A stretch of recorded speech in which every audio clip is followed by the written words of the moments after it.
É agora convidado desta grande edição o ex-ministro da Educação do tempo do governo PSD-CDS, Dr. Nuno Crato. Muito boa noite, seja muito bem-vindo. Boa noite. O senhor ontem disse em entrevista à CNN que a falta de reconhecimento do problema da falta de professores é mais importante, pelo menos foi o que eu percebi das suas palavras, e que sabemos há muito tempo que há uma enorme falta de professores. E citou até o período de 2012-2013, em que o senhor era ministro da Educação. Nessa altura isso já se sabia. Sabemos quem? O senhor, a que é que se refere? Quando diz sabemos há muito tempo, Olha, sabemos quem? Sabemos o Ministério, porque o Ministério tem uma série de estudos sobre isso, estudos que não são segredos, são estudos conhecidos. A Direção-Geral de Estatísticas tem estudos conhecidos sobre isso. E quando é que isso se tornou mais nítido? Foi quando, em 2011, começámos a preparar o alargamento da escolaridade obrigatória, e nessa altura foi necessário fazer um levantamento dos professores, das áreas, dos locais, tudo isso. Então explique-me porque é que entre 2011 e 2015 passou a haver menos 27 mil professores, quase e funcionou tudo bem. E funcionou tudo bem. Mas uma coisa não deve levar à outra, à partida, percebo eu, ou não? Não. Ou seja, se ia a ser necessários mais, porque é que então passou a haver menos? Não, desculpe, estamos a fazer coisas... Sim, gostava que explicasse melhor, então, por favor. Deixe-me dizer uma coisa. Hoje foi um dia quente, não foi? Hoje foi um dia quente. Eu hoje digo que esteve calor. O senhor não vai dizer, se eu estiver aqui em fevereiro e eu disser que está frio, não vai dizer que há uma contradição, pois não. São momentos diferentes. Em 2011 sabia-se que este problema ia existir daí a alguns anos. Sabia-se que isso existia. Mas o senhor na altura dizia que até ao fim... que o que estava a acontecer na altura é o resultado de várias coisas que eram mais fortes do que nós. A primeira é a redução da população escolar em cerca de 200 mil alunos nos próximos anos, cerca de 14%. Certo. E repara uma coisa, como é que é possível que nessa altura, com os professores que nós tínhamos, tudo funcionasse bem, e atualmente, com mais professores, as coisas não funcionem bem? Bom, eu tenho aqui os dados da Direção-Geral de Estatísticas da Educação e da Ciência, do perfil do docente, entre 2020 e 2021. E esta tabela, eu fiz só as contas básicas, o Jornal de Polígrafos já tinha feito, havia 141.452 professores no ensino público no ano letivo 2010-2011, no ano 2015-2016 desceu os tais 27 mil e depois subiu até 2021 para 123 mil. Portanto, mesmo assim, há um déficit de 17.854 professores em 2021 face ao ano letivo 2010-2011. Ou seja, depois do PSD e do CDS terem saído do governo em 2015, houve uma recuperação, mas não houve uma recuperação ao mesmo nível do que havia em 2011. Então, o que o senhor está a dizer é o seguinte: nós em 2015 não tínhamos falta de professores. Com os professores que tínhamos, que eram menos do que temos hoje. Não tínhamos falta de professores. As aulas funcionavam. Podia haver um problema aqui, um problema acolá, mas as aulas funcionavam. Não havia falta de professores. Neste momento, há mais professores e temos falta de professores. Então, alguma coisa está mal. Não terá a ver com, por exemplo, o número de alunos por turma? Não tem a ver com isso. Tem a ver com o seguinte. Tem a ver com a necessidade de professores para cada área específica. Porque o facto de haver mais professores de educação física no Algarve não quer dizer que não faltem professores de matemática em Trás-os-Montes. São coisas diferentes. Então o diagnóstico que faz do que está a acontecer agora é o quê? O que está a acontecer agora é que há falta de professores em certas áreas, nomeadamente áreas do ensino secundário, nomeadamente áreas científicas, e essas faltas de professores estavam diagnosticadas há muito tempo. Porque nós sabíamos, os estudos da Direção-Geral de Estatísticas e de Educação e Ciência já tinham detectado, mais do que os números globais, já tinha detectado quais eram as áreas em que iria surgir falta de professores, as áreas dos locais. Porque o estudo não pode ser feito do género. Olhamos para aqui e dizemos, temos 140 mil professores e antigamente tínhamos 120 mil e agora porque é que as coisas estão a funcionar mal? Então devíamos ter 200 mil? É esse o problema? Ou 500 mil? O problema está a dizer é que o problema é não haver determinadas características, determinadas disciplinas que tenham sido mais reforçadas. Exatamente. Então, desta descida de 141 mil para 113 mil no espaço de 5 anos, consegue dizer-me que peso é que essas... Consigo dizer-lhe o seguinte, consigo dizer-lhe que quando em 2015 eu saí do governo, não havia falta de professores, as escolas funcionavam. E a partir daí houve um período de transição que nós já sabíamos que ia acontecer. Mal eu comecei a aparecer na televisão, eu tive sem aparecer durante 2 ou 3 anos. A primeira coisa que eu dizia sempre era o seguinte: cuidado, que daqui, no fim desta década, vai começar a surgir falta de professores. Cuidado, que em 2020 e poucos vai começar a surgir falta de professores. Vai haver necessidade de professores de matemática, professores de física, professores de química. É necessário formar esses professores, é necessário começar a detectar o problema, é necessário começar a atrair professores para a profissão. É dizer, mas como é que nós funcionamos o senhor não assume qualquer responsabilidade pela falta de professores e pela tendência que se foi verificando desde então, nomeadamente desde o período em que se perdeu quase 28 mil professores? Nós perdemos professores e o sistema funcionava, porque os professores necessários existiam no sistema. E certamente desses também iriam saindo do sistema os mais específicos que estava a referir há pouco. As coisas funcionaram bem até 2015, 2016, 2017. A partir daí era preciso prever a formação de professores e a entrada de professores que iriam ser necessários mais tarde. É o que eu estou a dizer. Eu digo-lhe, hoje está calor.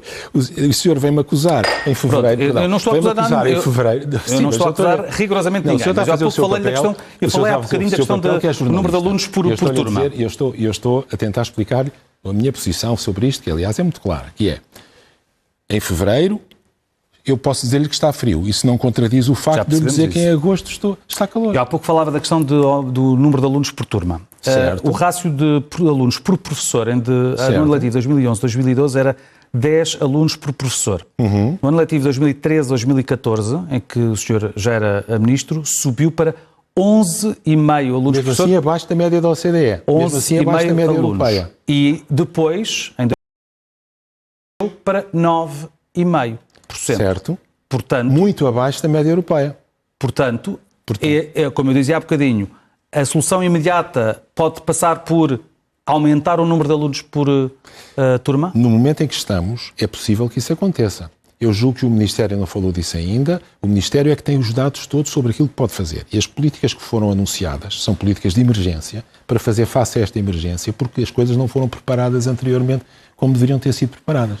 Como é que deveriam ter sido preparadas, então? Olha, muitas maneiras. Uma das maneiras era o diagnóstico da situação, apontar a situação necessária, nas universidades dizer, olha, precisamos destes professores, precisamos disto, anunciar isto, tentar atrair jovens para essas áreas em que iria haver falta de professores e, claramente, trabalhar para que mais jovens fossem para essas áreas. Isso foi feito? Não se falou de nada. Este problema caiu-nos em cima agora, aqui há um ano ou dois, aqui há um ano mais ou menos, começou-nos a cair em cima, como se nada tivesse existido até aí. E a única coisa que eu lhe posso dizer é o seguinte, a única pessoa que alertou para isso, ou uma das poucas pessoas que alertaram para isso, fui eu. Portanto, o senhor mantém aqui a posição que anunciou numa entrevista ao jornal Sol no dia 7 de setembro de 2012. Qual foi a posição que eu anunciei? Que havia professores a mais e que a redução de... Isso é falso, desculpe, isso é falso. Aliás, deixe-me explicar essa situação. O que eu disse ao jornal Sol nessa altura foi que nós iríamos contratar apenas os professores estritamente necessários. Vê alguma coisa errada nisto? Eu não vejo nada errado nisto. O jornal resolveu titular isso "Há professores a mais". É como eu chegar ao estádio do Benfica e dizer não há mais lugares. E eu dizer há adeptos do Benfica a mais. Temos que acabar com os adeptos do Benfica. Não é nada disso. O que se passou foi, nós estabelecemos as contratações necessárias para que o sistema funcionasse bem, e funcionou bem, não havia falta de professores. E o Jornal Sol titulou "Há professores a mais". Também não disse que a redução de professores era inevitável nos próximos anos? Vou-lhe dizer, sim, e disse isso, e isso é verdade, Agora vou-lhe dizer outra coisa. Nós, a seguir, o meu gabinete de imprensa fez um protesto para o Jornal Sol. Fez um protesto para o jornal, e o jornal disse, não vamos alterar nada, porque não pusemos, entre aspas, essa expressão do "há professores a mais". Como não pusemos entre aspas, é a nossa interpretação daquilo que o Ministro disse. E não é razoável que se faça essa interpretação? Não é, porque uma coisa é dizer... A redução de professores seria inevitável nos próximos anos, não dava essa interpretação de que há professores a mais? Não dá essa interpretação. Dá a interpretação de que os professores que vão ser necessários vão ser menos, não quer dizer que haja professores a mais. E isso pode ser obtido através de várias coisas. Uma das coisas que pode acontecer é menor contratação a partir desse momento, porque há professores que se reformam, portanto isso não quer dizer que seja despejar professores, que é a ideia que dá esse título. Aliás, isso aconteceu muitas vezes comigo. Tenho uma coisa interessante que aproveito de estar aqui na televisão para dizer, que é o seguinte, eu tenho um dossiê deste tamanho, com todas as notícias que apareceram na imprensa que nós criticámos como falsas. E as nossas respostas e aquilo que apareceu na imprensa a seguir. Portanto, se alguém quiser estudar o estado da imprensa naquela altura e como é que é a relação entre o poder político E o poder político e a imprensa têm aí um material de estudo. Olha, tem uma tese de mestrado, várias teses de mestrado. Alguém, aproveito de estar aqui da televisão para dizer, alguém que queira estudar. Já agora, só para confirmar, na altura não disse, no futuro imediato vamos continuar a ter necessidades muito limitadas de contratação? Disse. E é verdade. Então falamos agora sobre o futuro, agora, porque nós temos quase a acabar. Repare, deixe-me dizer-lhe uma coisa que eu acho que isso é muito importante. Nós devíamos estar a falar do futuro, eu gostava muito de falar do futuro, mas deixe-me dizer-lhe uma coisa que eu acho que é muito importante. Nós, até 2015, nós com menos professores, nós conseguimos muito melhores resultados do que os que conseguimos a partir de 2015 para cá. Olha, tenho aqui o gráfico PISA, basta olhar para isto, é da OCDE, isto não fui eu que fiz, a OCDE é que fiz. Até 2015, nós em todas as áreas viemos a subir. E o senhor diz, mas está a falar de limitações de professores, viemos a subir. A partir de 2015 viemos a baixar com mais professores. Porquê? Uma questão de política. É que a questão não se resolve só pondo mais professores ou menos professores no sistema. A questão resolve-se com políticas. E a política é currículo, um currículo exigente, é avaliação exigente e é apoio pedagógico aos alunos. Estas três coisas foram destruídas. O que é que, para falar do futuro, o que nós temos que falar é o seguinte. Nós precisamos de voltar a pensar na qualidade da educação.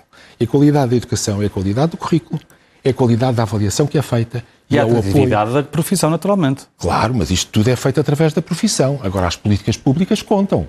As políticas públicas contam, porque se os professores, em vez de terem uma avaliação externa, que os ajude no seu esforço de exigência com os alunos, têm uma coisa como é o projeto Maia, que é uma burocracia completa, que lhes faz perder não sei quanto tempo em burocracia e que não os ajuda na exigência com os alunos, se não há qualquer avaliação externa, como se passou nos últimos anos, até ao fim da escolaridade obrigatória, ou existisse muito deficiente e muito limitada e muito criticada. Se isso acontece, o professor não está apoiado pela política pública para melhorar a educação e os resultados viram-se.